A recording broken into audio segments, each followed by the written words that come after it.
നമ്മുടെ Indian നേവിയിലേക്ക് exam ഇല്ലാതെ പുതിയൊരു നോട്ടിഫിക്കേഷൻ കൂടി വന്നിട്ടുണ്ട്. അതിന്റെ കംപ്ലീറ്റ് ഡീറ്റെയിൽസ് ഇന്നത്തെ വീഡിയോ പാത്തിലൂടെ നമുക്ക് ചെക്ക് ചെയ്യാവുന്നതാണ്. അപേക്ഷ തുടങ്ങാൻ പോവുകയാണ്. അതുപോലെ തന്നെ പറയാനുള്ളതാണ് നമ്മുടെ ഇന്ത്യൻ നേവിയുടെ SSR, MR അതുപോലെ തന്നെ മെഡിക്കൽ അസിസ്റ്റന്റ് പോലുള്ള പോസ്റ്റിന്റെ അപേക്ഷ മുൻപ് വിളിച്ചതും അതിന്റെ കാര്യങ്ങളൊക്കെ കഴിഞ്ഞത് ഓരോ സ്റ്റേജ് കഴിഞ്ഞതെല്ലാം നമ്മൾ അപ്ഡേറ്റ് ചെയ്തിട്ടുണ്ടായിരുന്നു.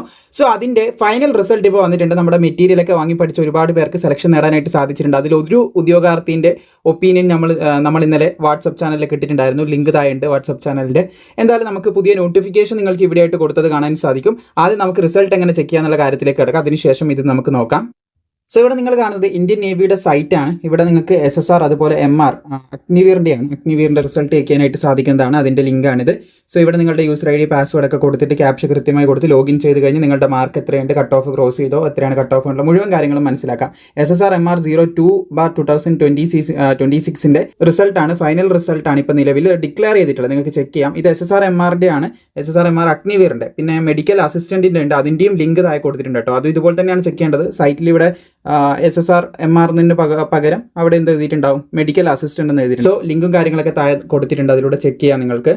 ഇനി നമുക്ക് നോട്ടിഫിക്കേഷനിലേക്ക് കിടക്കാം. റിസൾട്ട് ചെക്കാനുള്ള ലിങ്ക് താഴെ ഉണ്ട് കേട്ടോ. പിന്നെ ഈ നോട്ടിഫിക്കേഷനായി ബന്ധപ്പെട്ട ലിങ്കോ കാര്യങ്ങളോ ഒന്നും ഞാൻ താഴെ കൊടുക്കുന്നില്ല. കാരണം അപേക്ഷ തുടങ്ങിയിട്ടില്ല. 25 ജൂണിനാണ് അപേക്ഷ തുടങ്ങാനായിട്ട് പോകുന്നത്. ഉടനെ തുടങ്ങും. 25 ജൂൺ 2026 അപേക്ഷ തുടങ്ങും.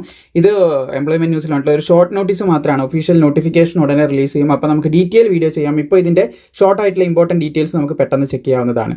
സോ ഇത് നമ്മുടെ വാട്സപ്പ് ചാനലിലെ ലിങ്കാണ്. താല്പര്യമുള്ളവർക്ക് ഇത് സ്കാൻ ചെയ്യാം. അല്ലെങ്കിൽ ലിങ്ക് താഴെ കൊടുത്തിട്ടുണ്ട് കേട്ടോ. QR കോഡാണ്. അതിൻ്റെ ലിങ്കും കാര്യങ്ങളൊക്കെ താഴെ നൽകിയിട്ടുണ്ട്. സോ ഇവിടെ നിങ്ങൾക്ക് കാണാൻ സാധിക്കും നേവി വിളിക്കാൻ പോകുന്നത് ഷോർട്ട് സർവീസ് കമ്മീഷനിലേക്കാണ് പുതിയൊരു നോട്ടിഫിക്കേഷൻ. ജൂൺ 2027 കോഴ്സ് സ്റ്റാർട്ട് ചെയ്യുന്ന പുതിയ നോട്ടിഫിക്കേഷൻ വിളിക്കാനായിട്ട് പോകുന്നത്. സോ ഇതിൻ്റെ ഇനിഷ്യൽ സ്റ്റേജിലുള്ള ട്രെയിനിങ്ങും കാര്യങ്ങളൊക്കെ നമുക്ക് ഇവിടെ ആയിരിക്കും, കേരളത്തിലായിരിക്കും. ഏഴിമല, കണ്ണൂരുള്ള ഏഴിമല നാവൽ അക്കാഡമിയിലായിരിക്കും. അപ്പോൾ 25 ജൂൺ 2026 അപേക്ഷ തുടങ്ങും. ഏകദേശം 27 ജൂലൈ 2026 വരെ നിങ്ങൾക്ക് അപേക്ഷിക്കാനായിട്ട് സാധിക്കുന്നതാണ്. അതിൽ വിവിധങ്ങളായിട്ടുള്ള എൻട്രി ഉണ്ട്. എക്സിക്യൂട്ടീവ് ബ്രാഞ്ചിലേക്ക് നിങ്ങൾക്ക് കാണാൻ സാധിക്കുന്നതാണ്. BE/BTech 60% മാർക്കോട് കൂടി പഠിച്ച് വിജയിച്ചവർക്ക് അപേക്ഷിക്കാം. അതിൻ്റെ വേക്കൻസി ഇവിടെ കൊടുത്തിട്ടുണ്ട്. അതുപോലെ അതിൻ്റെ ജെൻഡർ ആയിട്ടുള്ള വേക്കൻസി കാര്യങ്ങൾ, അതിൻ്റെയൊക്കെ ഡീറ്റെയിൽസ് മെൻ ആൻഡ് വുമൺ അപേക്ഷിക്കാൻ സാധിക്കുന്നതാണ്. എത്ര വേക്കൻസിയാണ് ഓരോ വിഭാഗത്തിൽ കൊടുത്തത്, അങ്ങനെ കൊടുത്തത് കാണാൻ സാധിക്കും. പിന്നെ 2 ജൂലൈ 2002 1 ജാൻ 2008 ഈ ഡേറ്റിലും ഇതിൻ്റെ ഇടയിലും ജനിച്ചവർക്ക് അപേക്ഷിക്കാം. അങ്ങനെ നിങ്ങൾക്ക് ഇതിൻ്റെ കംപ്ലീറ്റ് ഡീറ്റെയിൽസ് നോക്കി മനസ്സിലാക്കാം കേട്ടോ. ഞാൻ ഓരോന്ന് ഇമ്പോർട്ടൻ്റ് ആയിട്ടുള്ള മാത്രം പറഞ്ഞു പോകാം. Pilot, naval air operation officer അതുപോലെ എയർ ട്രാഫിക് കൺട്രോളറിൻ്റെ ഒക്കെ ക്വാളിഫിക്കേഷൻ സെയിം ആണ്. ഇവിടെ നിങ്ങൾക്ക് കാണാൻ സാധിക്കും എന്തൊക്കെയാണ് ക്വാളിഫിക്കേഷൻ എന്ന്. ആൺകുട്ടികൾക്കും പെൺകുട്ടികൾക്കെല്ലാം വന്ന വേക്കൻസി, ഏജ് ലിമിറ്റ് എല്ലാം നോക്കി മനസ്സിലാക്കാം. അതുപോലെ തന്നെ ലോജിസ്റ്റിക്സ് ഉണ്ട്. BE/BTech ആണ് അതിൻ്റെ യോഗ്യതയായിട്ട് പറഞ്ഞത്. ഫസ്റ്റ് ക്ലാസ്സിലല്ലേ ഈ പറയുന്ന ഏതെങ്കിലും ഒന്ന് മതി. അപ്പോൾ ഇതിൻ്റെ ഒഫീഷ്യൽ നോട്ടിഫിക്കേഷൻ റിലീസ് ചെയ്യാം. നമ്മൾ അപ്പം ഡീറ്റെയിൽ ആയിട്ട് വീഡിയോ ചെയ്യും. ഇപ്പോൾ ഡീറ്റെയിൽ ആയിട്ട് ചെയ്യുന്നില്ല, ഇങ്ങനെ ഒന്ന് വരുന്നുണ്ട്. നിങ്ങൾക്ക് എലിജിബിലിറ്റി ഉണ്ട്, നിങ്ങൾക്ക് ഈ വീഡിയോ നോക്കി മനസ്സിലാക്കാം. അപ്പോൾ ആ വീഡിയോ വരുമ്പോൾ അത് കണ്ടിട്ട് അതിന് അപേക്ഷിക്കേണ്ട ലിങ്കൊക്കെ നമ്മൾ പ്രൊവൈഡ് ചെയ്യും. അതിലൂടെ അപ്ലൈ ചെയ്യാൻ സാധിക്കും.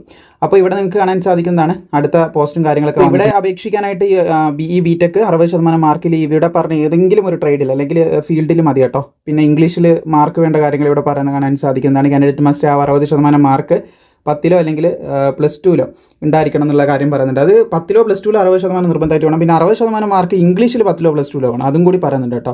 പിന്നെ എഡ്യൂക്കേഷൻ സ്ട്രീം വന്നത് കാണാൻ സാധിക്കും. അതുപോലെ എഞ്ചിനീയറിംഗ് ബ്രാഞ്ച് ജനറൽ സർവീസിലേക്ക് വന്നിട്ടുണ്ട്. പിന്നെ സബ്മറൈൻ ടെക്കിലേക്ക് വന്നത് കാണാൻ സാധിക്കുന്നതാണ്. അങ്ങനെ ഓരോന്നായിട്ട് ഇവിടെ വന്നത് കാണാൻ സാധിക്കുന്നതാണ്. സോ ഇതിൻ്റെ പ്രധാന കാര്യം എന്ന് പറയുന്നത് ഇതിന് എക്സാം ഉണ്ടാവില്ല. നിങ്ങളുടെ മാർക്കിൻ്റെ ഡിഗ്രീൻ്റെ മാർക്കിൻ്റെ അടിസ്ഥാനത്തിൽ നിങ്ങൾ ഷോർട്ട് ലിസ്റ്റ് ചെയ്യുകയും അതിനുശേഷം നിങ്ങൾക്ക് എന്ത് ചെയ്യും, SSB ഇൻ്റർവ്യൂ ഉണ്ടാകും. SSB ഇൻ്റർവ്യൂ പാസ്സായി കഴിഞ്ഞാൽ നിങ്ങൾക്ക് ഈ ഒരു ജോലിയിലേക്ക് എൻ്റർ ആവാൻ പറ്റും. SSB ഇൻ്റർവ്യൂ പാസ്സാകാന്ന് പറയുന്നത് കുറച്ച് ബുദ്ധിമുട്ടുള്ള കാര്യം തന്നെയാണ്. നല്ലപോലെ ട്രെയിനിങ് അതിന് വേണം, ട്രെയിൻ ചെയ്യണം. അതിന് വേണ്ടിയിട്ട് നമ്മൾ 2 വാക്കിൽ പറഞ്ഞു ഒതുക്കുന്ന പോലെയല്ല. 5 ദിവസത്തെ ഒരു വലിയൊരു ഇൻ്റർവ്യൂ ആണ് SSB ഇൻ്റർവ്യൂ എന്ന് പറയുന്നത്. വലിയൊരു പ്രോസസ്സാണ്. നിങ്ങൾക്കത് just SSB interview life track Malayalam check ചെയ്ത് ഏകദേശ ധാരണ അതിനെപ്പറ്റി മനസ്സിലാക്കാൻ പറ്റും. അപ്പോൾ ഇങ്ങനെയാണ് ഇതിൻ്റെ സെലക്ഷനും കാര്യങ്ങളൊക്കെ വരുന്നത്. സോ താല്പര്യമുള്ളവർക്ക് ഇപ്പം തന്നെ കാര്യങ്ങളൊക്കെ മനസ്സിലാക്കി അപേക്ഷ തുടങ്ങുമ്പോൾ സമർപ്പിക്കാനായിട്ട് സാധിക്കും. ഡീറ്റെയിൽ വീഡിയോ തീർച്ചയായും മുമ്പിലേക്ക് ചെയ്യുന്നതായിരിക്കും. Thank you.